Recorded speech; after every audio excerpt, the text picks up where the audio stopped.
Hey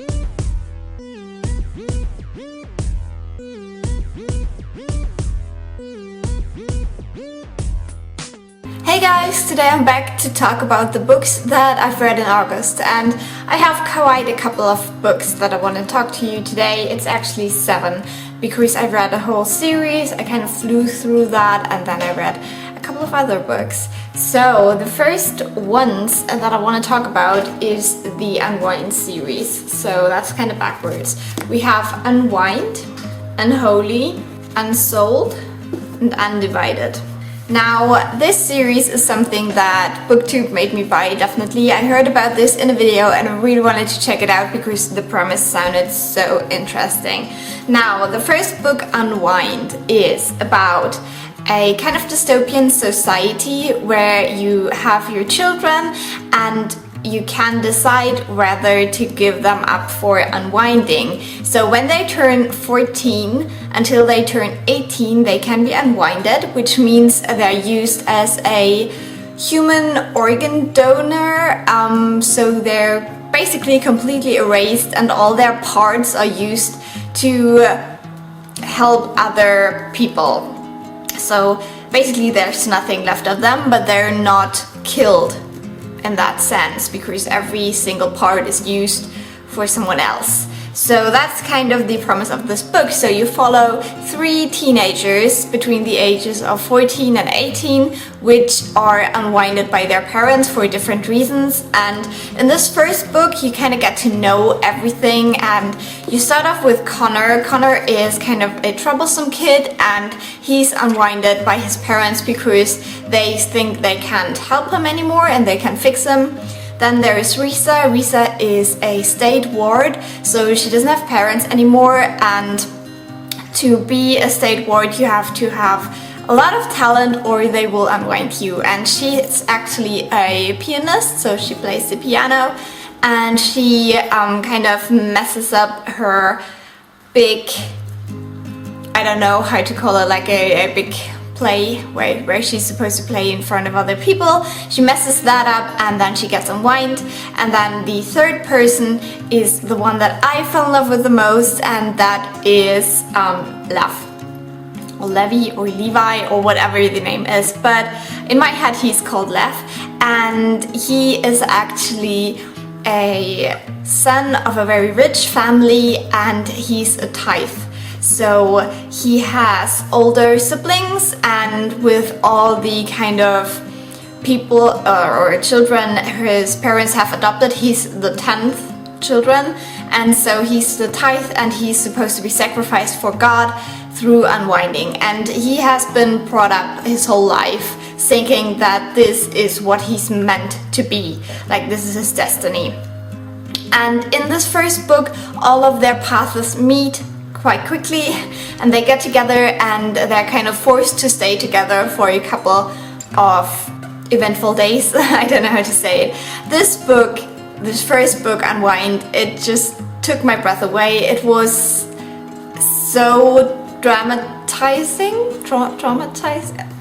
I don't know how to say it. It was ridiculously painful to read this.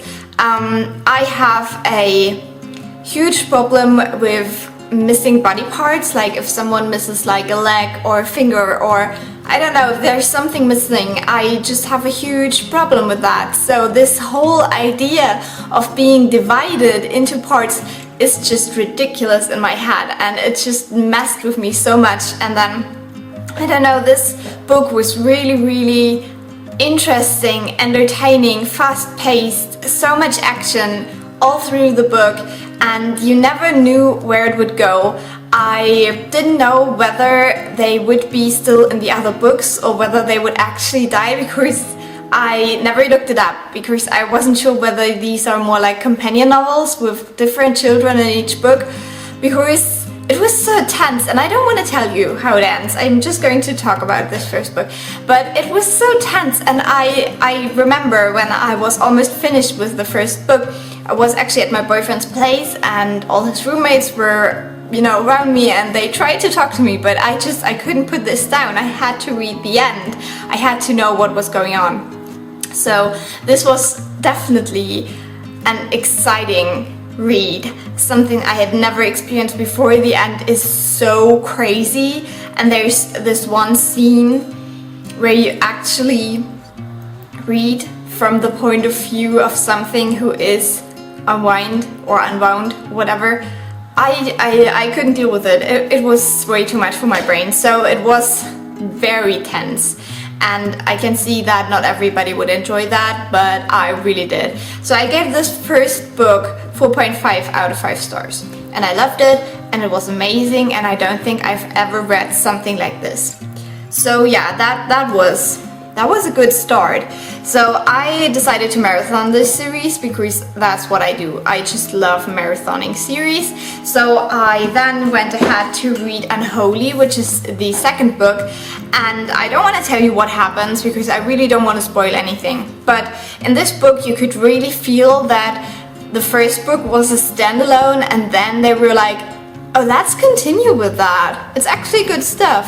So you have a clear cut after the first book, and then they're kind of trying to get back into it, but it takes the whole second book, and they're trying to put something new into the story, but it's just only world building and story building, and they're trying to get all the characters of the second book into the position that they need to continue with the series. And so I really did not enjoy this. After this first book, I was so disappointed with the second one. It was so disappointing, to be honest. So I think I gave this one like 3 out of 5 stars. It was still a good book, but you could totally feel it's a middle book, and I hate that. I don't want middle books, I'm sorry. So yeah, that was kind of disappointing, but I still read it and I continued on because I had all the books and I was really hoping that it would get better, and it did get better. With the last 2 books, Unsold and Undivided, I gave both of these 3.5 stars. I felt like the story picked up again, but it's a completely different story. Like the first book is just about 3 teenagers in a world where they're officially not existing anymore as persons, and they're trying to survive, because if they survive to their 18th birthday, they're actually saved, kind of, so they can't be divided after the 18th birthday. And it's this surviving story. They're completely, I don't know how to say it, they don't have any power in this society, they're just not there. So after this first book, it turns much more into a kind of critical way to analyze our society, because actually this society isn't as different like with the Hunger Games. It feels so different, everything's so different with the kind of districts and stuff like that, but with this series it's very, very close to what we live in, except the unwinding. That's the only part that is kind of, it's even a little bit like sci-fi-ish, you know?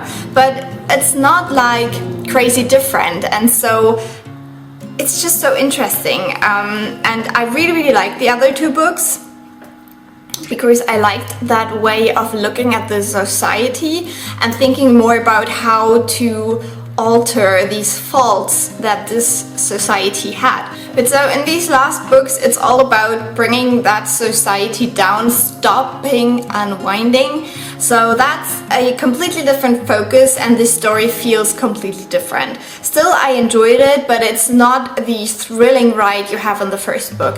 It's just something else in the first book. So as I said, I still enjoyed the last books, but I would recommend, if you're just going for an action-packed read the first one. It has an end, it's completely finished after the first book, and that's fine. But if you want to go into this society a little bit more and see how you could actually stop this, then read on and read the other 3 books. But just keep in mind, it's a completely different story, to be fair. Something else I wanted to mention about these books that I really loved was that with every chapter beginning, like there's bigger parts, you get like quotes or articles that were actually published, and they show us how close we are to the possibility of unwinding, which I thought was so cool and scary to read about. And it's something that I never had in mind, that there's actually children in India and other poor countries that are taken to, I don't know, Great Britain, something like that, and then they have their organs taken out and given to some rich people. I never knew that this existed, and it just screwed with my mind so much, and I can't believe that there's actually people that do something like that. It's so crazy and mad, and I really, if you're not prepared to think about something like that, then don't read this series. But it was definitely eye-opening. I would really recommend you read this if you're into YA kind of dystopian stuff, because I feel like you can learn from it. It's not just like a crazy action, romance, whatever. No, you can actually learn something from reading these books, and that's what I like about YA books. So yeah, that was that. It was probably way too long. This video is going to be ridiculously long, but let me just talk about the other 3 books quickly. I read this book next. This is Anne de la Flotte. I'm really horrible with French names, but I love French literature. This is called Mathilde und der Duft der Bücher in German. The French title I cannot pronounce, but I'm sure that there is an English translation as well. It's basically about this girl Mathilde, and she has a kind of store where she fixes old books. I don't know how the English term for that is, but she basically, you know, the binding stuff, she fixes that. And then one day there is a very good looking guy that comes into her shop, and he gives her a very strange book and tells her to fix it for him. And then she goes out and she realizes she doesn't even know his name, and she tries to find out who he is. It's kind of a little bit of a mystery, a little bit of a romance, but basically just a French book. And if you have ever read French books, you know what I'm talking about. They have a very special way of talking about things. You can always feel the love for the topic, like here it is books, and especially like this book making, whatever it is called, and it's just so interesting to read about this. Also, the characters were so adorable. They were all super special. There's this whole little street with different shops that are kind of outdated, but the characters are just so lovely and special and a little bit weird and not your typical characters. So if you're into kind of that and a little bit of a, not a slower story, but I don't know, the French have just a very weird way of writing that I adore. This is perfect. So I would really recommend this book. I really enjoyed it, and I would definitely go pick up more books by the author. And then I read this book. It has a little sticker on it because I got it as a gift, and this is a German book by Sibylle Weichenberg. It's called Meine 30 Lippenstifte und ich, which basically means my 30 lipsticks and I got this because I'm a lipstick hoarder, and this is not a book that I would ever pick up, to be honest, but I wanted to read it because I have this thing that I don't want to sell or give away books that I haven't read. So I forced myself to read it. It was okay. Oh, I didn't mention that. I gave this book 4.5 out of 5 stars as well, and then this one I gave 2 stars. It's just not my kind of thing. The writing style was okay, a little bit fluffy, light, nothing major. It's not really a story told, but more like little essays on kind of the life of a ignorant, slightly rich German woman in her, I don't even know how old she is, like 40s or something. I don't know.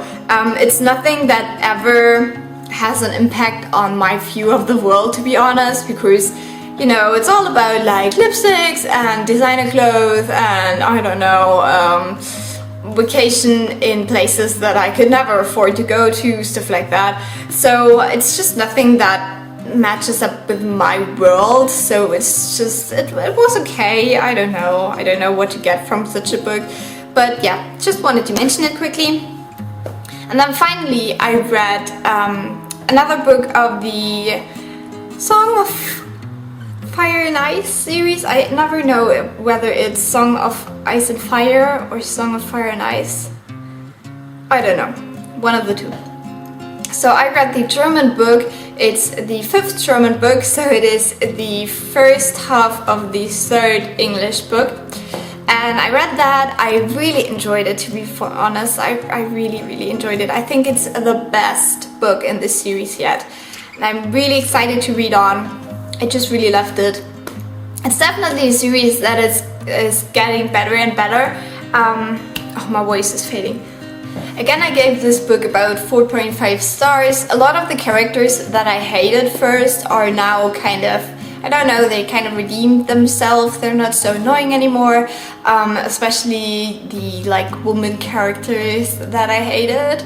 They're growing on me and they're not doing such stupid things anymore. I really like this series right now. I've heard that the 3rd book is actually the best from different people, so I really don't want it to get worse again, I don't know. But I'm not quite sure when I will be able to read on with this series because I borrow the books from a friend when she has read them. So it might take a while until I get the next one. I don't know what's wrong with my voice right now. But I think I have to stop now. I've talked too much. So I hope you enjoyed this. Let me know what you've read recently and you've enjoyed. I definitely had 3 amazing books. The Game of Thrones book, the French book and Unwind. They were all fantastic in their own way. So yeah, have a lovely day and I will talk to you very soon. Bye!